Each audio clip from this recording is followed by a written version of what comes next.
Sa mundo, ang bawat isa sa atin ay pinagkalooban ng isang dakilang goal. Ito ang ating buhay. Tayo ang nagmamaneho at nagpapasya kung saan tayo pupunta. Tulad ng mga sasakyan, iba't ibang tao ang mayroon sa kalsada ng buhay. Iba't ibang mga kagustuhan, iba't ibang mga mithiin, iba't ibang mga layunin, iba't ibang pakay sa iba't ibang direksyong pinupuntahan. Tulad ng mga sasakyan, may ibang kakarag-karag pero patuloy na umaandar.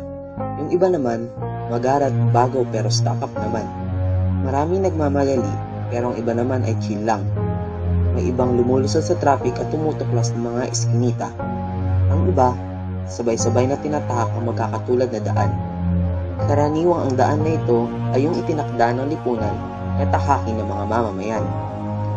Ito ang highway na binuo ng mga pamantayan ng lipunan. Pero hindi lahat ay sumusunod. Sa ibang walang tama o no right, pero dapat maging laging tama.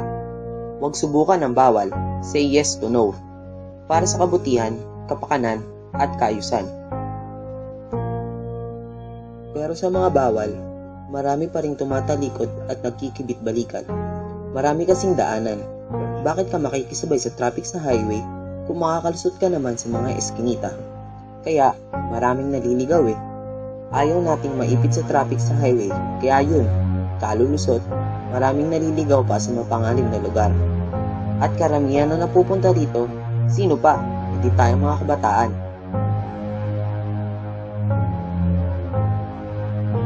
Para tayong mga eroplano papel na nagpapadala sa hangin at naghahangad abutin at mahahanap ang langit. Dahil madalas, gusto nating lumipad na lumipad. Pero, paano kung isang araw, masira ang ating pakpak o masira tayong buo ng tuluyan? Sinong sasalo sa atin? Saan tayo pupunta?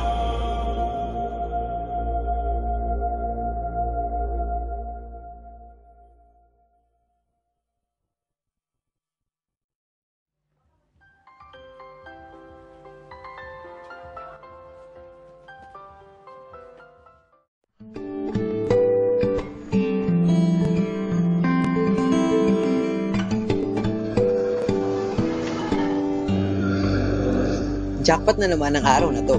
Sa bawat buwan na dumarating, ito ang pinakahihintay ko. Ang monthly date namin ni Babe. Ako si Beng. Marami akong katauhan. Iba't ibang ugali sa harap ng iba't ibang muka. Pagkakilala mo sa akin ay maaring kaiba sa pagkakakilala ng iba. Pero, mas kilala ako bilang bad boy. Astig na bad boy. Deviant ba? Oo, syempre. Rockstar ako. Nirarak ko ang batas. Wala akong pakialam sa batas. Laki sa layaw, kumbaga. Basta, all good sa akin, all good na. Wow!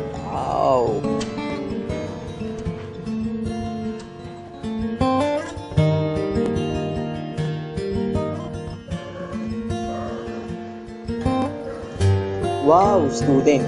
Kala niyo siguro ganun, no? School? School buko lang major ko. Walang halaga sa akin ang pinahalaga ng iba. Wala akong kinikilalang dakila. Dahil sanay ako ang nasa gitna ng paningin ng lahat ng tao. Ako ang Diyos at ako ang sinasamba ng magulang ko, mga kaibigan ko at ang girlfriend ko. Rockstar nga, di ba?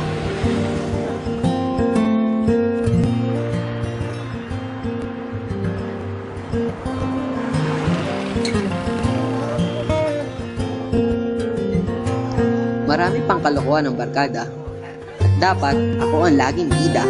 Kaya ko rin dapat gawin ang lahat ng ginagawa nila. Sila ang lagi kong kasama. May sarili kaming kapatiran. Marupok ka, di ka ubra. Bawal sa amin ang pag-good boy dahil ako ang leader ng gang. Certified bad boy, di ba? Maga sa selda, ako ang warden. Hindi mahalaga ang pag-aaral, pamilya at tingin ng lipunan.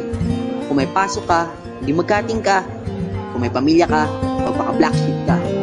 At kung may pera ka, all-in mo sa sugal at bisyo kasama ang barkada. Ganun kasaya kapag malaya ka. Hindi bilanggo sa anumang batas, pamantayan at inaasahan ng mga tao sa paligid mo. Ganyang ka-chill ang buhay ko. Masarap kumawala. Masarap na ang buhay ay pariwara.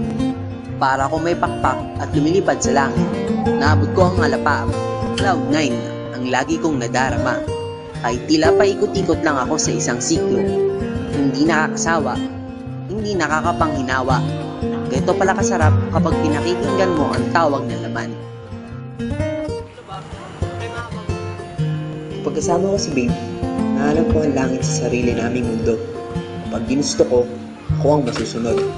Dahil mahal na mahal niya ako, wala siyang magagawa. Bawal sa akin ang tumanggi. Takot na takot na naman siya kapag pinagbabantaan kong iiwan ko siya at maghahanap ng iba. Ganito ang dramahan kapag mansari namin. Pero sa huli, solve ako at masaya. Lagi nang ganito, nang biglang, tigilan mo. Teka, ano ba? Ayan. Sige. Kung ano dyan. Hindi nga pwede. Pwede ba? Ano ba? Tingnan mo, anong date ngayon? Anong date ngayon? Date? Bakit? Anong meron? Ayan. Teka. Ano yung sinasabi mo? Hindi mo alam? Hindi mo alam yun? Ano ba yun? 1 month na akong delay. Di ba nag-sex tayo last month? Huh? Hindi mo ba alam? Baka buntis na ako. Alam mo ba yun? Baka buntis na ako.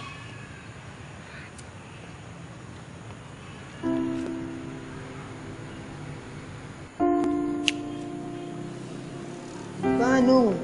Paano nagkaganon? Anong nangyari? Buntis daw siya? At ako ang ama? Hindi. Hindi dapat ganito. Ayoko. Ayoko ng ganito. Ayoko. Ayoko talaga. Anong gagawin ko ngayon? Ano?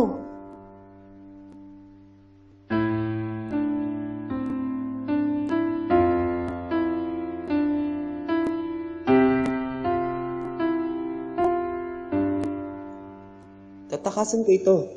Oo, tama. Tatakbo na lang ako palayo. Pupunta ako sa lugar kung saan hindi ako mahanap. Ngunit, makapagtatago lang ako. Pero hindi ako makakatakas. Alam ko na. Sisirain ko na lang ang tuluyan ng buhay ko. Oo, tama. Tutal, sira na rin naman talaga to. Wala na talaga akong lulusutan.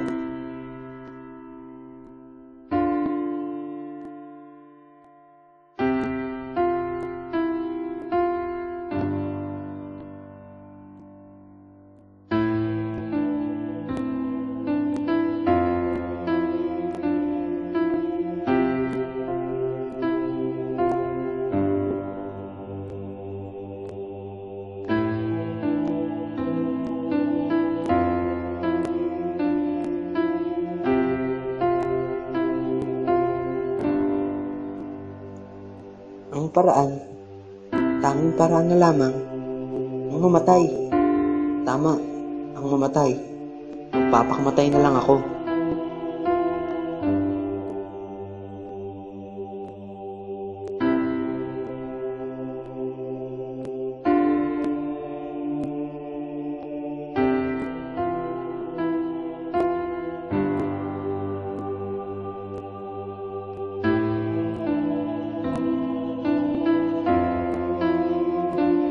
Kung pwede lang ibalik sana ang lahat.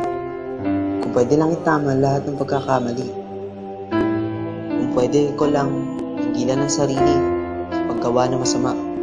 Kung pwede lang burahin ang lahat ng kasalanan. Dikit ang pagnanasa, iando ang naisakatuparang mga masasamang balak. I-reset ang katawan sa bisyo at i-backspace sa malayong distansya sa Diyos. Kung pwede lang, isa na lamang sanang masamang panaginip. Isang panaginip kung saan ang aking mata ay nakapikit, wala sa urirat, at tunay na isa lamang katha ng gumagalaw na isipan, at hindi ng may malay na katawan. Kung pwede lang sana. Sana.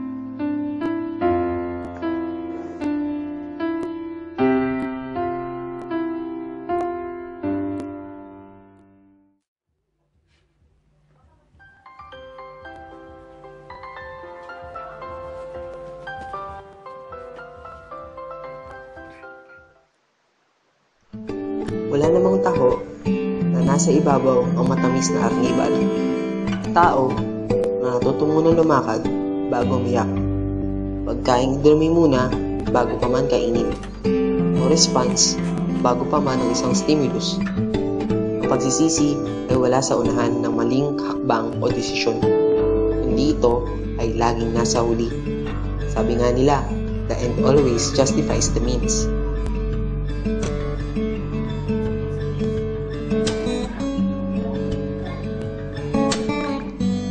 Life would always be a matter of choice. Tayo ang magtatakda kung magiging sino tayo at saan tayo tutungo. Road trip ang buhay. Kalye mo ang lupa at himpapawid. Nasa isipan mo lahat yan. Ang road trip mo ay lupa kung sinasamba mo ang batas. Road trip mo naman ay himpapawid kung wala kang pake sa batas. Lagi mong tandaan ito. Para makarating sa nais mong puntahan, ang nagpapakataas ay binababa. Ang nagpapakababa naman ay tinataas. Ikaw, saan patungo ang road trip mo?